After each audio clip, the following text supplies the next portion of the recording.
इन पहले देख चुके हो वो जो मैंने आपके साथ ग्रुप में 2 प्रेजेंटेशन शेयर की थी, recorded videos, so that we can discuss on those recorded videos in a better way in this Zoom meeting. तो मेरे शेयर करने के बाद या पहले कितने लोगों ने देख लिया है वो, कोई बता Sir, I've seen half of the first one. हाँ जी, please one by one.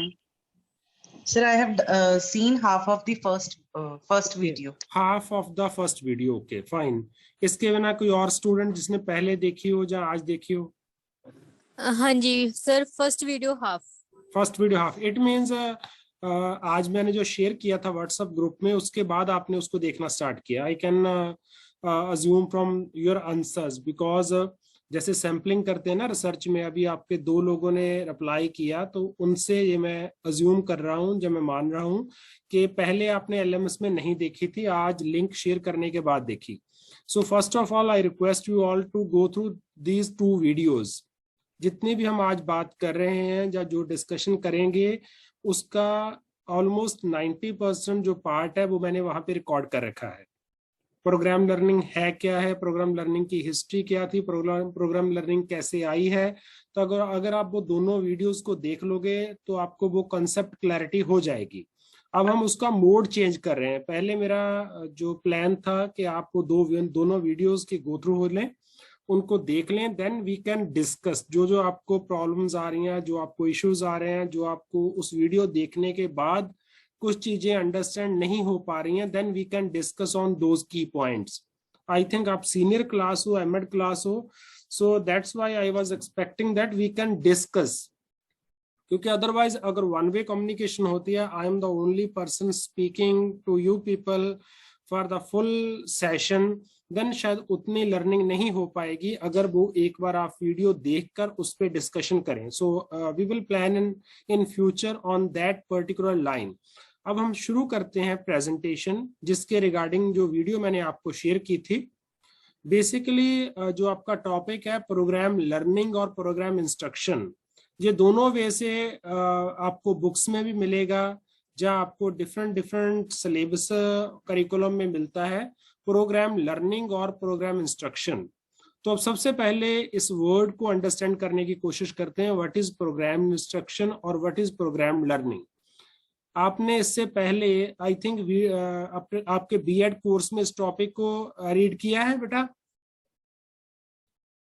BEd में I think teaching learning process के पेपर में फुल फ्लैज इस पे एक चैप्टर था प्रोग्राम लर्निंग पे. आपको याद है कि नहीं बेटा? कोई भी बच्चे के याद हो थोड़ा बहुत? आपको स्लाइड विजिबल है राइट नाउ? हाँ जी sir, okay, slide is visible. तो आपको किसी को भी थोड़ा बहुत आपकी मेमोरी में ये टॉपिक है जो हम करने जा रहे हैं, पहले आपने बीएड में इसको ऑलरेडी कवर कर रखा है? जस्ट रिवाइंड करके देखिए. यस सर, किया था हमने. और कोई? Rita has replied that yes, हमने किया था. थोड़ा सा मेमोरी में आया है program learning, programme instruction. I haven't done this in B.Ed. Okay, you haven't done. Okay, fine. तो देखिए 2 वर्ड से मिलकर बना है. वन क्या है प्रोग्राम और दूसरा क्या है लर्निंग और इंस्ट्रक्शन. दोनों किस सेंस में यूज होते हैं हम उस पर बात करेंगे. प्रोग्राम क्या होता है? What is a program? Any idea? आप बात करते रहना, वन वे कम्युनिकेशन नहीं होगी, we will interact with each other. What is a program? So whatever we are supposed to present has been catered in a proper, well planned and in a sequence. Yes, in a proper sequence and a well planned. अब आप देखिए, आप TV on करते हो तो TV पे क्या होता है, कोई ना कोई प्रोग्राम चल रहा होता है. It means the whole sequence is well planned in advance. तो उसको पहले से एडवांस में उसको प्लान कर रखा है, कौन से टाइम पे कौन सा सीरियल चलेगा, कौन से चैनल पे कौन से प्रोग्राम्स रन होंगे. जैसे आपने बताया in a very simple language, program is a sequence of activities which are well planned. आप कपिल शर्मा का शो देखते हो, दैट इज वन प्रोग्राम. अब उसमें क्या एक्टिविटी आनी है, कैसे आनी है, each and everything is well planned. ऐसे ही हम इसको सिर्फ हमने किस बात को अंडरस्टैंड किया है, बट इज अ प्रोग्राम. अब इसको हम लेकर आएंगे एजुकेशन में, और सेकंड वर्ड क्या है इसमें, इंस्ट्रक्शन और लर्निंग। आई थिंक आप सभी लोग फेमिलियर हो इन टू वर्ड्स के साथ, what is instruction and what is learning. Whenever the teacher is giving some instructions, it is called instruction, and when the student is gaining something new and any modification in the behavior of a student is considered as a learning. Am I correct? Yes, sir. You all are very much familiar about these two terms. So now when we are combining these two terms, program and learning or instruction, means अगर हम learning को पहले से plan कर लें, उसकी sequence of activities को plan कर लें, उसको फिक्स कर लें, उसको पहले से सारा उसका जो स्ट्रक्चर है उसको बिल्डअप कर लें, it will become programme learning. ऐसे ही हम जो टीचर ने टीच करना है, जो इंस्ट्रक्शंस देनी है, अगर हम उनको पहले से प्लान कर लें, उनका सीक्वेंस सेट कर लें, that becomes a programme instruction. एक बात को आपने याद रखना है, instruction is narrow as compared to the concept of teaching. Teaching एक wider concept है, instruction is a narrow concept. So हम अब इसको अगर इसका मीनिंग ड्रॉ करने की कोशिश करें तो प्रोग्राम इंस्ट्रक्शन और प्रोग्राम लर्निंग मीन्स वो चीजें जिनको पहले से, वो टीचिंग और लर्निंग के पार्ट जिनको पहले से प्लान किया जाता है, sequence of activities well planned in advance. तो अब इसके नेक्स्ट पे आप देखोगे कि ये प्रोग्राम लर्निंग कब शुरू हुई, कैसे ये सिलेबस में आई, इसकी हिस्टोरिकल बैकग्राउंड क्या है, so that we can understand the concept in a better way. I think now you are able to see the second slide, the Greek philosopher Socrates. Yes, sir. Okay fine. So अगर हम इसकी history को देखने की कोशिश करें तो Greek philosopher Socrates से ये शुरू हो जाती है बात, जब उसने first time in the subject of geometry बात की थी कि हम इसको पहले से ऐसे प्लान करके बच्चों को दे सकते हैं लर्न करने के लिए, जिसको प्रॉपरली रिकॉर्ड किया है प्लेटो ने, उसके डिसिपल ने, इन अ डायलॉग मैनो। तो उसके बाद साइकोलॉजिस्ट पेवलव आए, थॉर्नडाइक आए, सिडनी एल प्रेसे आए, तो इन्होंने इस प्रोग्राम लर्निंग के कॉन्सेप्ट को आगे बिल्टअप किया। स्टार्टिंग जो प्रोसेस है इन 4-5 लोगों की द्वारा शुरू किया गया। Sydney L précis was the first person who created a teaching machine, जिसके थ्रू वो क्वेश्चन पुट करता था, उसमें रिकॉर्ड किया हुआ था। तो Sydney L précis in 1920 made a first teaching machine, जहां पे इंस्ट्रक्शंस को प्रोग्राम किया गया था, जो आपके यूजीसी नेट में और इवन आपके सीटेट पीटेट में क्वेश्चन हो सकता है। Who was the first person to bring teaching machine in teaching learning process, that was Sidney L Pressey. तो उसके बाद जब स्किनर आता है, देन प्रोग्राम लर्निंग को पूरा अपना एक्सपेंशन मिलता है। जब स्किनर की, आपने कौन सी थ्योरी दी थी स्किनर की, बताओगे आप? कौन सी थ्योरी दी थी स्किनर ने लर्निंग की? Sir, operant conditioning. Yes, operant conditioning. तो ऑपरेंट कंडीशनिंग में क्या है कि वहां पे जो पर्सन लर्न कर रहा है, जो जिसके ऊपर सारी लर्निंग की एक्टिविटी फोकस्ड है, उसको क्या माना है स्किनर ने, ऑल द टाइम एक्टिव। वो क्या मान रहे हैं कि रिस्पोंडेंट जो है वो पहले से एक्टिव होगा, वो एक्ट करेगा, उसके बाद स्टिमुलस और उसकी जो मोटिवेशन के लिए हमने फीडबैक देनी है, रीइंफोर्समेंट देनी है, उसके बाद आएगी। ऑपरेंट मींस एक्शन में होता है। उसके बाद नॉर्मन ए क्राउडर ने इस पे काम किया, जिसने ब्रांचिंग लाकर आपको दी इसमें प्रोग्राम लर्निंग में।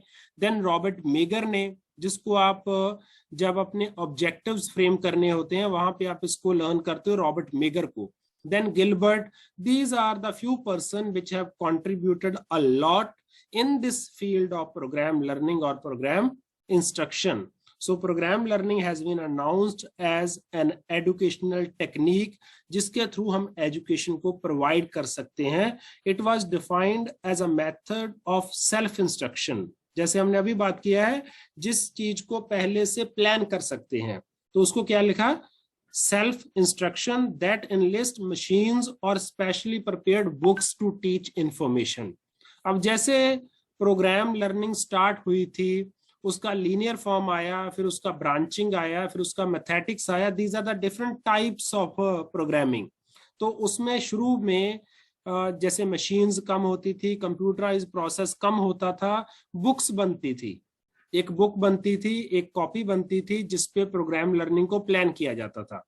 अगर आप कभी उन चीजों को देखना चाहो, I think I have preserve some of the prepared books of program learning. उसमें क्या होता है कि आपको एक प्रैक्टिकल भी होता है कि आपने कॉपी में किसी भी टॉपिक को लेकर एक प्रोग्राम लर्निंग के मॉड्यूल्स बनाने हैं। उन मॉड्यूल्स में क्या होता है, मान लीजिए कि पहले चैप्टर में और पहले पेज में कुछ चीज आपने सामने रखी है बच्चे को लर्न करने के लिए, उसके बाद उसको चांस दिया है उस पर रिएक्ट करने के लिए, फिर आपने थर्ड पेज पे उसको बोला गया है कि चेक करो आपका आंसर सही है या गलत है, अगर सही है तो आगे बढ़ो, अगर गलत है तो पीछे जाओ। उसके अकॉर्डिंगली वो सारे पेजेस को प्लान किया जाता है, जिसको बोलते हैं प्रोग्राम लर्निंग बुक्स। अब आप लोग बताएं, आपने कभी केबीसी गेम प्ले की है कभी? एक केबीसी गेम आती थी ना कुछ साल पहले, सिस्टम पे भी आती थी और आपके मोबाइल पे भी आती थी। जैसे वहां पे केबीसी में क्वेश्चंस आते थे, ऐसे ही जीके के क्वेश्चंस आते थे आपको। हाँ, अगर आपको किसी ने नहीं भी प्ले की तो आपको केबीसी तो याद है ना। केबीसी में क्या होता है, सबसे पहले एक आपको पैराग्राफ आता है और एक क्वेश्चन आता है, जहां पे अमिताभ बच्चन आपसे एक क्वेश्चन पूछता है कि ये जो उसकी स्टोरी है, अब बताइए इसके आंसर क्या है। वो आपको क्या देता है, 4 ऑप्शंस देता है, आपने उसमें से एक ऑप्शन को चूज करना है। आपने ये तो एमसीक्यू में देखा है ना केबीसी में। That is one type of program learning, जिसको क्या बोलते हैं हम, ब्रांचिंग। पहली है लीनियर, सेकंड है ब्रांचिंग। जब आप इस चैप्टर के अंदर जाओगे आपको लगेगा कि केबीसी ने तो ये सारा कुछ यहाँ से चुराया है, उसने उसमें कुछ एडिटिंग की है अपने अकॉर्डिंगली। सो बेसिकली जब हम सारे इस टॉपिक को लर्न करेंगे, you will be able to understand that कि program learning और instruction is a very good educational technique, जहां पे हम कुछ सेल्फ इंस्ट्रक्शन और सेल्फ लर्निंग के लिए कुछ मटेरियल तैयार कर सकते हैं। जैसे आपको आजकल इग्नो के नोट्स आते हैं, इग्नो के सेल्फ लर्निंग मॉड्यूल्स आते हैं। अगर कोई इग्नो का कोर्स ज्वाइन करोगे, जहाँ कोई भी कॉरेस्पॉन्डेंस का या डिस्टेंस एजुकेशन का कोर्स ज्वाइन करोगे, जहाँ पे आप फिजिकली डेली आप वहां पे नहीं जाते हो, तो वहां पे वो क्या तैयार कर लेते हैं, एक मॉड्यूल तैयार कर लेते हैं, जहां पे जिसके थ्रू आपको वो लर्न करवाते हैं। वो बिल्कुल एग्जैक्ट फॉर्म तो नहीं प्रोग्राम लर्निंग की, लेकिन उन्होंने बहुत से आइडियाज प्रोग्राम लर्निंग के वहां पे उठाए हैं उसको इफेक्टिव बनाने के लिए। ऐसे ही आप इमेजिन करो कि कुछ एरियाज हैं हमारे इंडिया के, जैसे जम्मू कश्मीर है, जहाँ पे कश्मीर का कुछ पार्ट है जहाँ पे कंटिन्यूसली स्नो पड़ती है। ऐसे ही ईस्ट के कुछ पार्ट होंगे जहाँ पे एनवायरनमेंट की वजह से all the time schools work नहीं कर सकते, कॉलेजेस वर्क नहीं कर सकते। हमारे पास लाइव एग्जांपल आई थी कोविड के टाइम, जब स्कूल्स टोटली बंद हो गए थे, तब भी लोगों ने क्या यूज किया, प्रोग्राम लर्निंग का कॉन्सेप्ट यूज किया, जिसपे कुछ एप्स बन के आई कि आप बच्चे एक चैप्टर को रीड कीजिए, उसके बाद उसके एमसीक्यू आएंगे, उसको आंसर कीजिए। तो जो बायजू, जो आपके डिफरेंट प्लेटफॉर्म्स यूज कर रहे हैं, all are using the basic principles of program learning. अब आप जब इसके प्रिंसिपल्स पढ़ोगे तो आपको लगेगा हाँ, हर एक ऐप वाला ऐसे ही प्रेजेंट कर रहा है, उसमें फीडबैक भी है, उसमें रीइंफोर्समेंट भी है, उसमें स्मॉल चंक्स में डिवाइड करके कंटेंट को प्रेजेंट किया गया है। Each and everything is part in this topic. So we are moving ahead. Program learning और प्रोग्राम इंस्ट्रक्शन की कुछ अजम्पशंस हैं। अजम्पशंस क्या होती हैं, जिन चीजों को हम अज्यूम करके चलते हैं वो ट्रुथ होती हैं, लेकिन उनको टेस्ट नहीं किया जा सकता, that's why we call them assumptions. तो सबसे पहली बात क्या है कि प्रोग्राम लर्निंग में हमेशा बच्चा क्या रहेगा, एक्टिव रहेगा, क्योंकि एक्टिव नहीं रहेगा तो आगे वो जा ही नहीं सकता। आपने किसी को थोड़ा सा याद है स्किनर की थ्योरी, जो आपने ऑपरेंट कंडीशनिंग बताई है, तो कैसे थी वो थ्योरी, बताएगा कोई 1-2 मिनट के सर लिए? उसमें एक रैट था जिसको in case he used to go to the wrong way, तो उसको करंट दिया जाता था, और अगर वो सही रास्ते पे जाता था तो उसे फूड एज रिवॉर्ड मिलता था। ओके, और कोई बच्चा ऐड करना चाहेगा इसमें? सर एक बेल बजती थी। एक बेल बजती थी और या शायद मैं 2 बेल मेरे ख्याल पैब्लो बजाता था, स्किनर नहीं। 2 जाने मिक्स। बेल वाला पैब्लो है जिसने डॉग्स पे एक्सपेरिमेंट किए थे, और स्किनर ने अपने चूहे रखे हुए थे, वो रैट पे एक्सपेरिमेंट करता था, ठीक है ना। थॉर्नडाइक ने बिल्ली रखी हुई थी, वो कैट पे एक्सपेरिमेंट करता था। These are the questions of CTET and UGC कि कौन से साइकोलॉजिस्ट ने कौन से जानवर पे एक्सपेरिमेंट किए हैं। तो स्किनर ने हमेशा ज्यादा एक्सपेरिमेंट उसके रैट्स पे हुए हैं। जैसे अभी एक बच्चे ने बताया कि रैट मूव करता था, अगर राइट डायरेक्शन पे मूव करता था तो उसको फूड मिलता था, अगर वो नेगेटिव गलत डायरेक्शन पे मूव करता था तो उसको करंट मिलता था, यही है ना। लेकिन चाहे उसको नेगेटिव रीइंफोर्समेंट मिलनी है, चाहे पॉजिटिव मिलनी है, चाहे रिवार्ड मिलना है, उसके लिए प्री कंडीशन क्या थी कि रैट को मूव करना पड़ेगा। अगर रैट मूव नहीं करेगा तो क्या मिलेगा? अगर स्किनर का रैट अपने पिंजरे में बैठा आराम से सो जाए वहां पे, तो रैट को क्या मिलेगा? Current sir. क्यों मिलेगा? कुछ भी नहीं मिलेगा सर। कुछ भी नहीं मिलेगा क्योंकि रैट ने मूव ही नहीं किया, not an active. Not active हो गया। तो पहली बात क्या है, जैसे मैं अजम्पशन की बात कर रहा हूँ, बहुत सी अजम्पशन इन थ्योरी से आई है। सबसे पहली बात क्या है कि प्रोग्राम लर्निंग में हमेशा एक्टिव होगा। Second point, small units. अब जैसे आपने अभी बताया था, अगर वो रैट थोड़ा सा भी पॉजिटिव और सही डायरेक्शन में चलता है तो उसको फूड मिल जाता है, अगर वो थोड़ा सा भी नेगेटिव को चलता है तो उसको करंट मिल जाता है।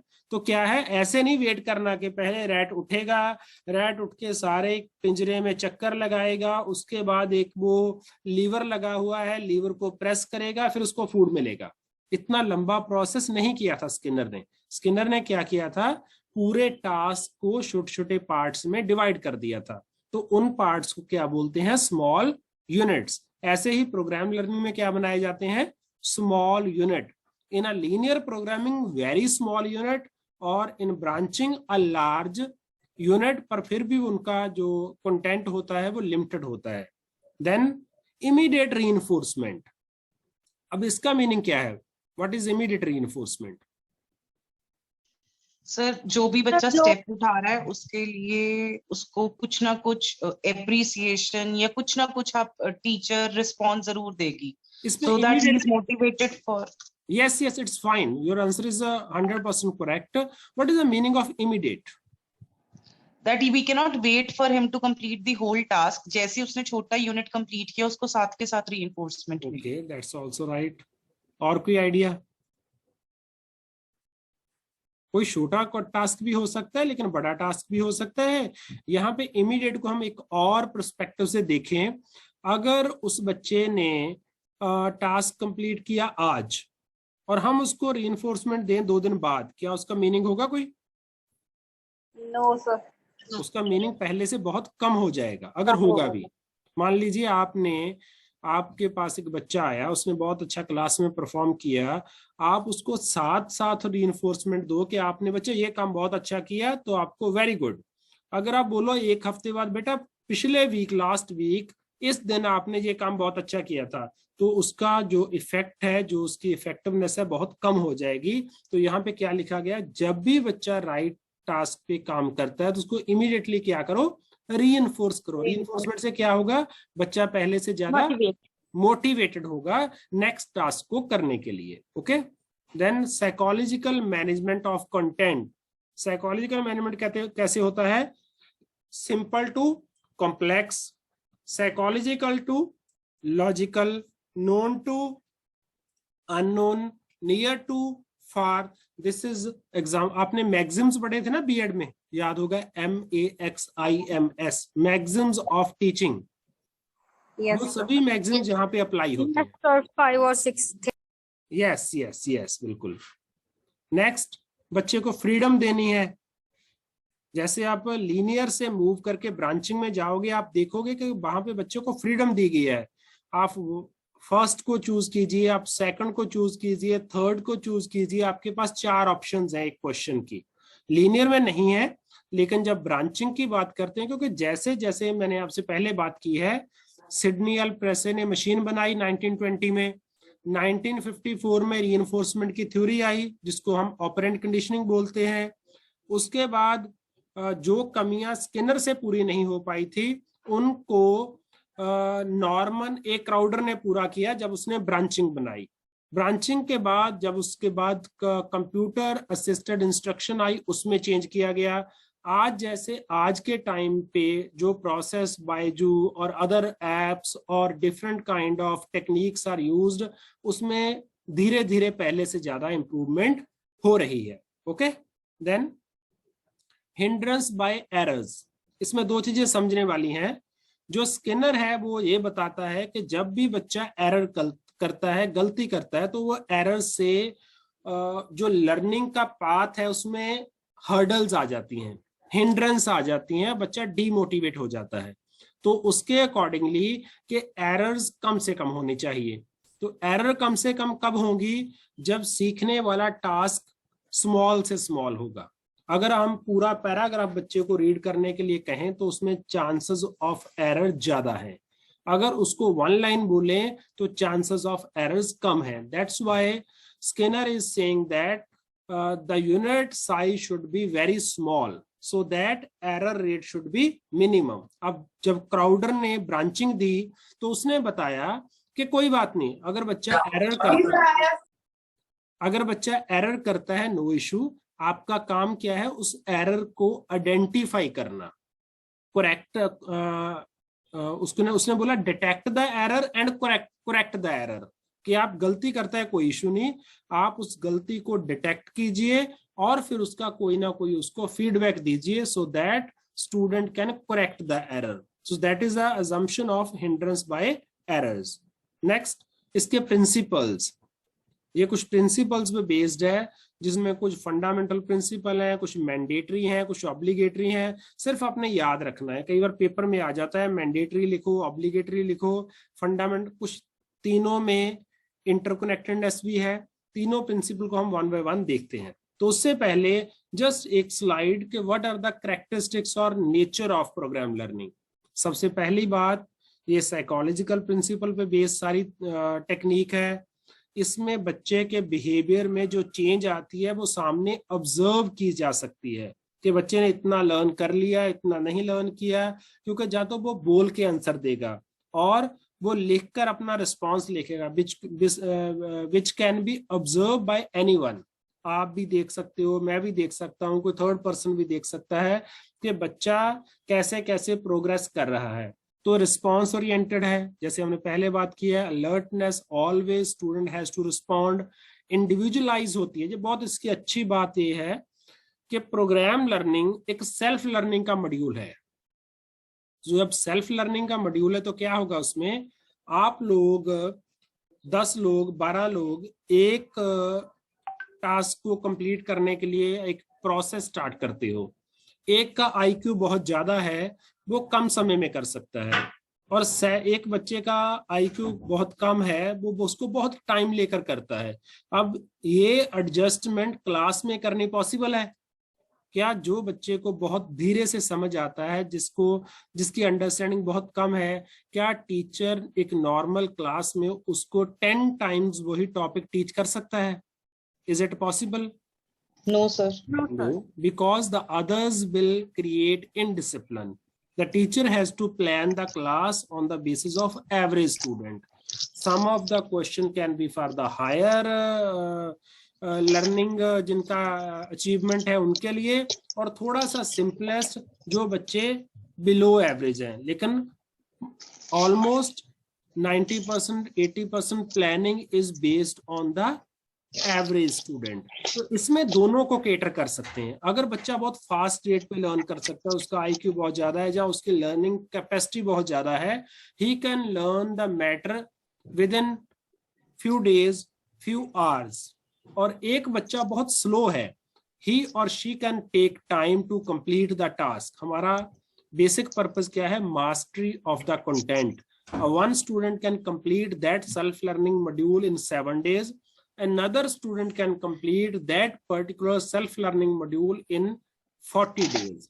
अब आपने NEP 2020 का न्यूज़पेपर्स में प्रेजेंटेशन में सुना है आप देखोगे कि NEP 2020 इसी बात पे फोकस करके कुछ ऑनलाइन कोर्सेज ला रही है। किसी का मन है तो आप 1 हफ्ते में कर लो, किसी का नहीं मन है तो आप 2 हफ्ते में करो, 4 में करो। जैसे मैंने कुछ आपके साथ लिंक शेयर किए थे कोर्सेरा के, कोर्सेरा का प्लेटफॉर्म है, ऐसे ही कुछ ऑनलाइन प्लेटफॉर्म्स हैं जहां पे सेल्फ लर्निंग के कोर्सेज बने हुए हैं, वो आपके लिए ओपन है। आप उसको कंटिन्यूसली 8 आवर्स लगाकर भी पूरा कर सकते हो, 30 आवर्स लगा के पूरा कर सकते हो, और आप उसको 30 डेज में भी रोज 1 आवर डेली लगाकर भी पूरा कर सकते हो। अगर उसमें वो कोर्स आपसे 30 आवर्स डिमांड करता है, you can complete those 30 hours in 4 days, 8 hours per day, or you can complete those 30 hours by investing 1 hour daily. So it will depend upon you how to complete the course. Self-paced or individualized instruction. Next, logical sequence of material. जब भी self learning module, जब भी programme learning बनाई जाती है, इसको इस वे से प्लान किया जाता है, simple to complex, psychological to logical. So इसका हमेशा क्या होता है, एक लॉजिकल सीक्वेंस बना। मान लीजिए हमने बच्चे को मल्टीप्लिकेशन सिखानी है, तो कहां से शुरू करेंगे हम? अगर मल्टीप्लिकेशन सिखाना है बच्चे को तो कहां से शुरू करेंगे? हम ये चेक करेंगे कि बच्चे को टेबल्स आते हैं, बच्चे को प्लस माइनस आता है, तो उसके बाद उसको कहां पे लेके जाएंगे हम? मल्टीप्लिकेशन पे। तो इसमें ऑर्गेनाइज वे से नॉलेज प्रेजेंट की जाती है, इमीडिएट फीडबैक दी जाती है। इसके अलावा और 8-10 कैरेक्टरिस्टिक्स आपको आपकी बुक में अवेलेबल मिलेगी, जिससे आपको इसका नेचर अंडरस्टैंड हो जाएगा कि what is program learning and what is program instruction. These are the principle जिसकी हमने पिछली स्लाइड पे बात की थी। फंडामेंटल प्रिंसिपल, सबसे पहली बात स्मॉल स्टेप्स होंगे। सेकेंडली एक्टिवली रिस्पॉन्ड करना होगा। थर्ड, बच्चा अपने पेस से काम कर सकता है। फोर्थ, उसके एंड में उस बच्चे की इवैल्यूएशन होगी, साथ साथ कंटिन्यूअस इवैल्यूएशन होगी। देन मैंडेटरी प्रिंसिपल्स, जिसमें क्या है, ऑब्जेक्टिव को स्पेसिफाई किया जाएगा। जब भी कोई सेल्फ लर्निंग मॉड्यूल या प्रोग्राम लर्निंग और इंस्ट्रक्शन बनाई जाएगी, सबसे पहले उनके ऑब्जेक्टिव को स्पेसिफाई किया जाएगा कि क्या बच्चे को आता है, क्या नहीं आता। आपने 2 टर्म सुनी है, entry behaviour and terminal behaviour. Have you heard these 2 terms, entry behaviour and terminal behaviour? Yes sir. Entry behaviour क्या है? जहां से हम स्टार्ट करते हैं। और टर्मिनल बिहेवियर कहाँ है? जहां तक हमने जाना है।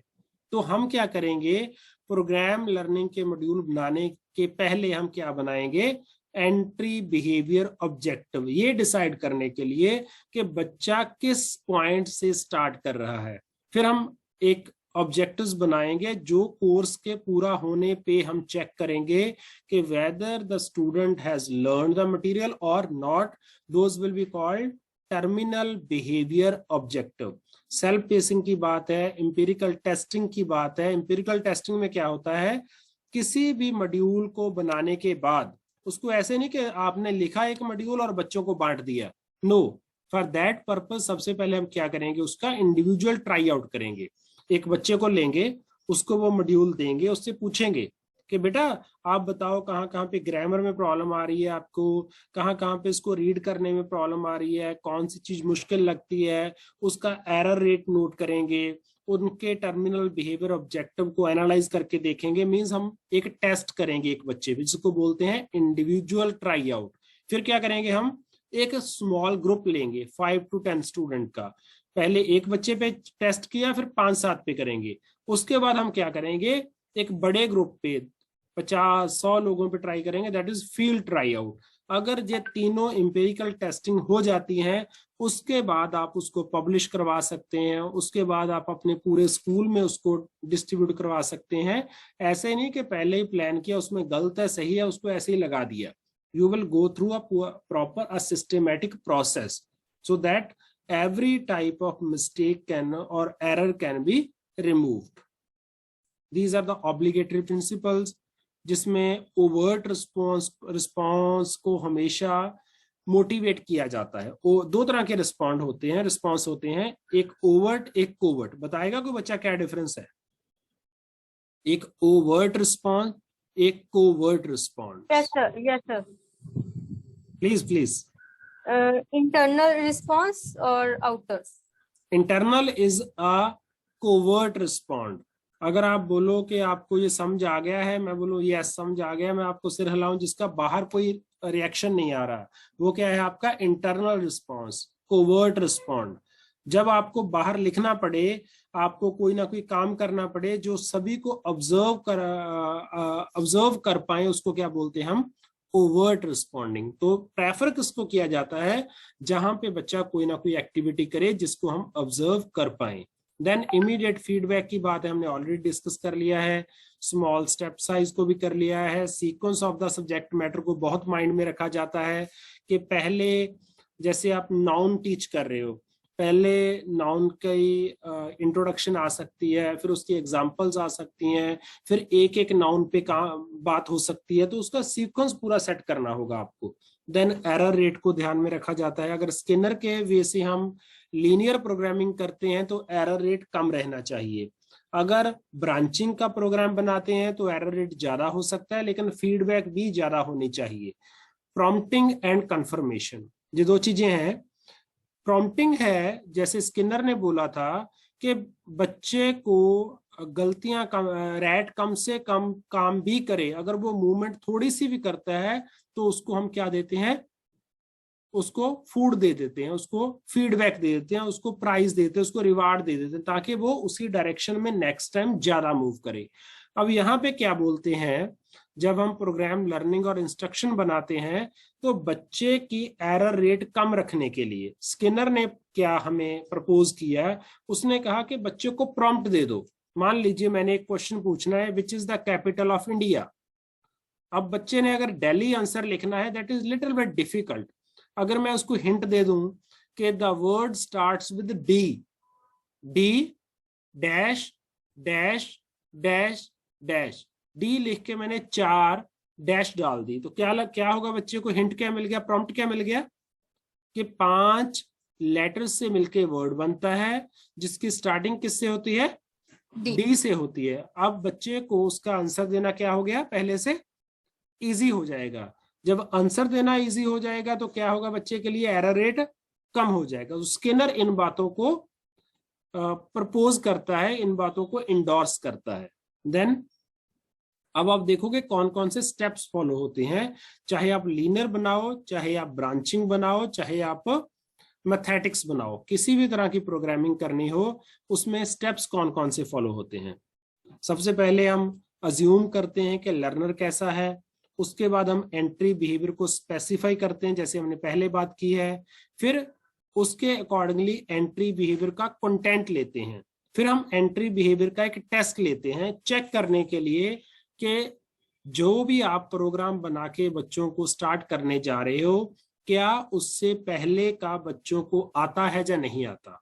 अगर तो उनको उसकी अंडरस्टैंडिंग है तो आप प्रोग्राम पे आगे उनको प्रोसीड करोगे, अगर बच्चों को अंडरस्टैंडिंग नहीं है यू कैन स्टॉप हियर। तो आपको पहले जो एंट्री बिहेवियर में कमी है उसको पूरा करना है। Okay, these are the initial steps. Then आप टर्मिनल बिहेवियर को स्पेसिफाई करोगे, टर्मिनल बिहेवियर का कंटेंट प्लान करोगे, फिर एक टर्मिनल बिहेवियर का टेस्ट भी लोगे अपना प्रोग्राम शुरू करने से पहले। अब 2 टेस्ट ले लिए हमने, एक एंट्री बिहेवियर टेस्ट जिससे हमें ये पता लगा कि बच्चे को कितना आता है, दूसरा हमने लिया टर्मिनल बिहेवियर टेस्ट जिसपे हो सकता है बच्चे के स्कोर बहुत कम आएंगे, क्योंकि ये चीजें हम उनको करवाने जा रहे हैं। लेकिन हमने टेस्ट क्यों लिया, क्योंकि इस टेस्ट के स्कोर के साथ हम at the end of program दोनों को कंपैरिजन कर सकते हैं, और दोनों का डिफरेंस क्या आएगा, the success of the program learning material, कि हमारे प्रोग्राम लर्निंग मटेरियल ने कितना टर्मिनल बिहेवियर में चेंज लाए।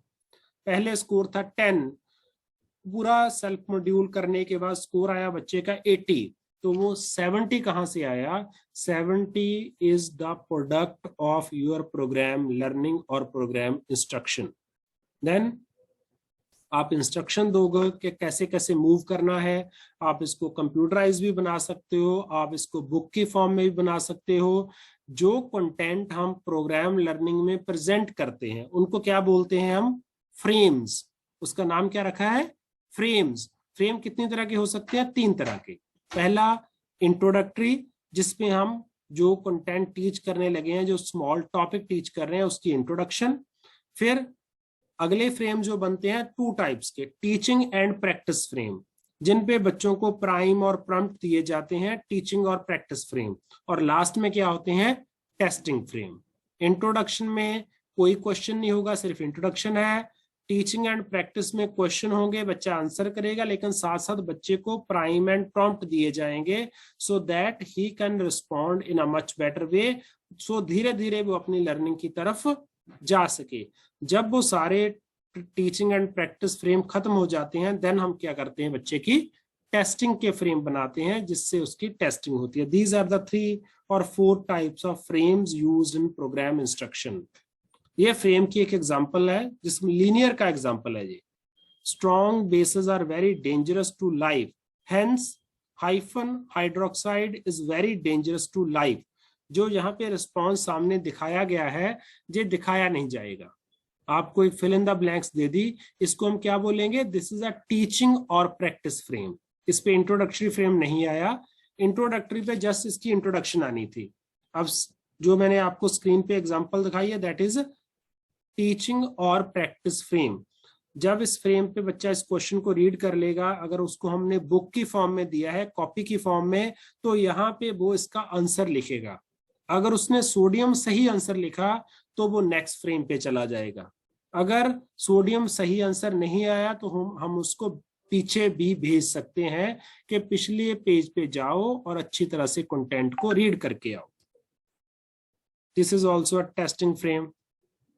देन आप डिफरेंट, ये आपको ब्रांचिंग की एग्जांपल है। अगर आप ब्रांचिंग का बनाओगे second type of program learning, तो क्या होगा? जैसे मैंने पहले बात की थी, ब्रांचिंग में थोड़ा सा कंटेंट ज्यादा दिया जाएगा।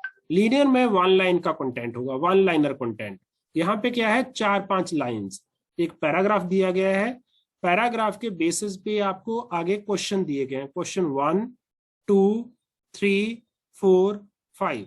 मान लीजिए आपने क्वेश्चन 1 पे क्लिक किया, तो आपको क्वेश्चन 1 पे क्लिक करोगे तो वो आपको क्वेश्चन 1 की स्लाइड पे ले जाएगा। मान लीजिए क्वेश्चन 1 की स्लाइड बनी हुई है, हम यहाँ पे एक एग्जांपल लेते हैं, पेज 1।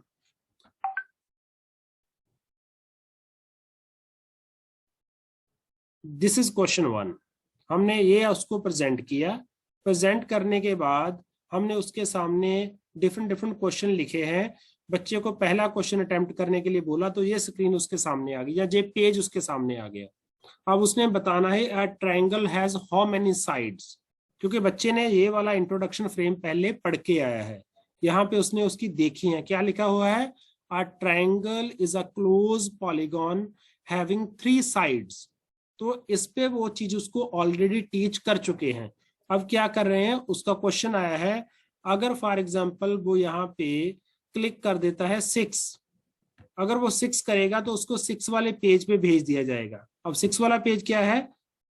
ये वाला, your answer is wrong, you can not go to next question, please go back to page 1 by clicking on the hyperlink, read the introduction of triangle carefully. क्या बोला गया उसको? कि आपका आंसर सही नहीं है, आप दोबारा से पहले पेज पे जाएं, वहां पे उसी डेफिनेशन को दोबारा से अच्छी तरह से लर्न करें और दोबारा से अटेम्प्ट करें। जितनी देर तक वो सही नहीं करेगा उसको आगे नहीं भेजेंगे। That is a type of program learning which is called branching programming, जिसमें पहले पैराग्राफ दिया होगा, फिर क्वेश्चन दिए होंगे। तो ऐसे ही आपको, अब अगर आप बुक में देखोगे या कहीं पे भी नेट पे देखोगे, आपको ये एग्जांपल्स मिलेंगी। ये आपको अंडरस्टैंड करने के लिए है। बेसिकली पेपर में आपको 99% प्रोग्राम बनाने के लिए नहीं आएगा।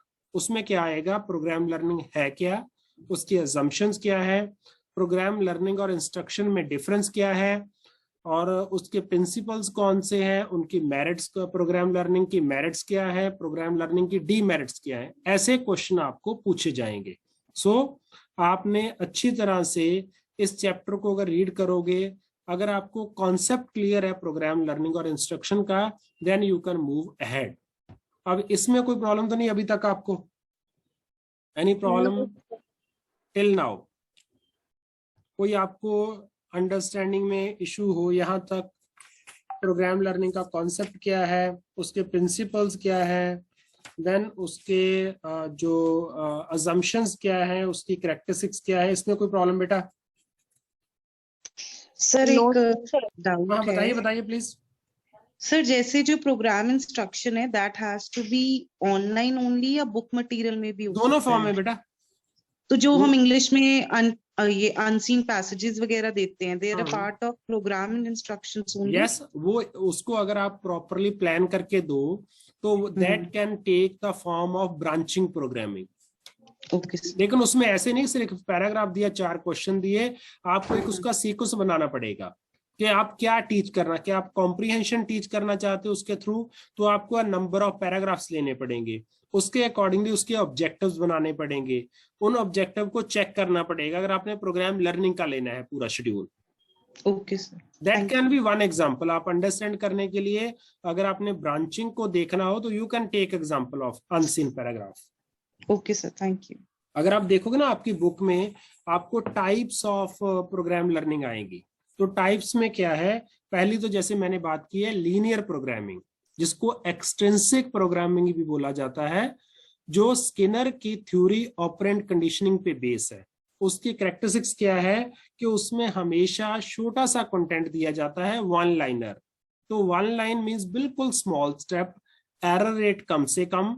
तो आपको ना एक बुक में मिलेगा तीनों का comparison, linear, branching and mathematics. उसको जरूर अंडरस्टैंड कीजिए, उसको लर्न करने की कोशिश करो, तो आपको तीनों का डिफरेंस बड़ा इजीली समझ आ जाएगा। अगर आप तीनों को समझ पाए कि लीनियर ये है, ब्रांचिंग ये है, मैथमेटिक्स ये है, तो आपको कोई भी एग्जामिनर क्वेश्चन घुमा के उसको डिफिकल्ट बना के पूछ लेगा, you will be able to give a proper answer to the question, अगर आपने तीनों का डिफरेंस अच्छी तरह से समझ लिया। क्योंकि लीनियर, ब्रांचिंग और मैथमेटिक्स ये 3 सबसे ज्यादा जो फेमस हुई थी वो प्रोग्राम लर्निंग है। उसके बाद आया कंप्यूटर असिस्टेड इंस्ट्रक्शन, फिर उसके बाद आया लर्नर कंट्रोल्ड इंस्ट्रक्शन, इसके बीच में आया ruleg system of programming. So these are the different types of programming, linear, branching, mathematics, ruleg, computer assisted, learner controlled instruction. तो डिफरेंट डिफरेंट टाइप्स हैं, आपको नाम पता है, गुड। लेकिन अगर आप तीनों का, लीनियर, ब्रांचिंग और मैथमेटिक्स का डिफरेंस बता पाओ, अगर उसको आप अंडरस्टैंड कर पाओ, तो आपके लिए पूरे प्रोग्रामिंग लर्निंग को समझना और इजी हो जाएगा। आप एक बार अब इस सेशन के बाद आप कोई भी बुक उठाइए, उसमें से तीनों के डिफरेंस को देखने की कोशिश करें। इन केस कोई भी बुक अवेलेबल ना हो, you can just Google it, difference between linear, branching and mathematics. You will find a lot of material on Google, just go through it. आप देखोगे जहां जहां पे आपको प्रॉब्लम्स आती हैं, मैं आपके साथ एक स्लाइड भी शेयर कर दूंगा जिनमें तीनों के डिफरेंस लिखे हुए हैं। लेकिन उससे पहले अगर आप खुद ट्राई करो फाइंड आउट करने की, तो आपको बहुत अच्छा लगेगा और बहुत अच्छे वे से अंडरस्टैंड भी कर पाओगे। उसमें से अगर आपको कोई भी डाउट होता है, कोई भी क्वेश्चन रेज होता है कि सर ये कैसे है, लीनियर में कैसे है, ब्रांचिंग में कैसे नहीं है, ऐसे ही आप कोई भी बुक उठाओगे एजुकेशनल टेक्नोलॉजी की, तो आपको इसके डिफरेंट डिफरेंट फॉर्म्स मिलेंगी। लीनियर के मॉड्यूल्स बने हुए मिलेंगे, ब्रांचिंग के मॉड्यूल बने हुए मिलेंगे, तो आप उनको देखकर और अच्छे वे से जो हमने बातें की हैं उनको अंडरस्टैंड कर पाओगे। ठीक है ना? कोई और बताओ बात इसमें। मेरिट डीमेरिट तो कॉमन होगी इसकी, वो आप लिख सकते हो। एडवांटेजेस क्या है, तीनों के अलग अलग भी आ सकते हैं। लीनियर के मेरिट डीमेरिट क्या है, ब्रांचिंग के मेरिट डीमेरिट क्या है, मैथमेटिक्स के मेरिट डीमेरिट क्या है, और पूरे प्रोग्राम लर्निंग का एज अ होल भी पूछा जा सकता है, व्हाट आर द मेरिट्स और डीमेरिट्स ऑफ प्रोग्राम लर्निंग। अगर आपको यहां तक कोई डाउट है then we can discuss, otherwise अब आपके लिए एक असाइनमेंट है कि आप इन तीनों का डिफरेंस को रीड कीजिए, try to see between the lines क्या क्या लिखा हुआ है। जब आप उसको कंपैरिजन स्टेप पे लेके आओगे, then you will be able to enjoy the program learning topic, कि हाँ ऐसे लीनियर बनता है, ऐसे ब्रांचिंग बनता है। जो आजकल लोग हमें लाखों में सेल कर रहे हैं, उसका बेसिक ओरिजिन कहाँ से हुआ है? प्रोग्राम लर्निंग से।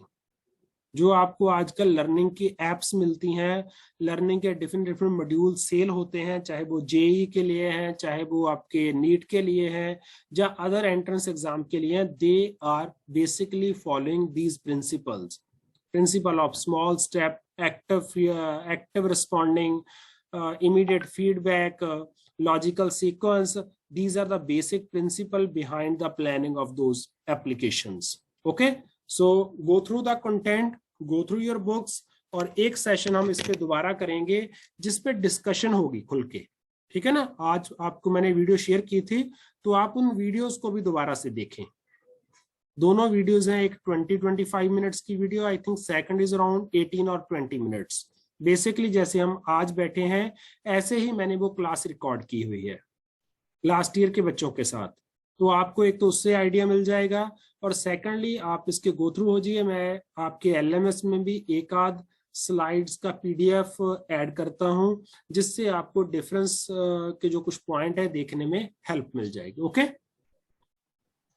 एनी क्वेश्चन बेटा? जो हमने अभी तक बात की है, इसमें कोई भी आपकी क्वेरी हो, कोई क्वेश्चन हो, please. Is it okay? Yes sir. Yes, sir. Yes, sir. Easily understood हुआ? Yes, sir. Okay, Yes, sir. Good, good.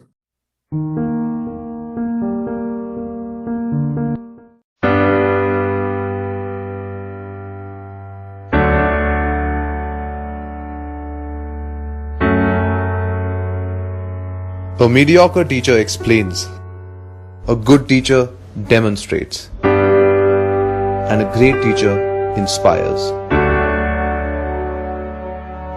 A journey which began over 100 years ago. This is the story of Guru Har Gobind Sahib Khalsa College, also known as the Wonder in Rural Hinterland.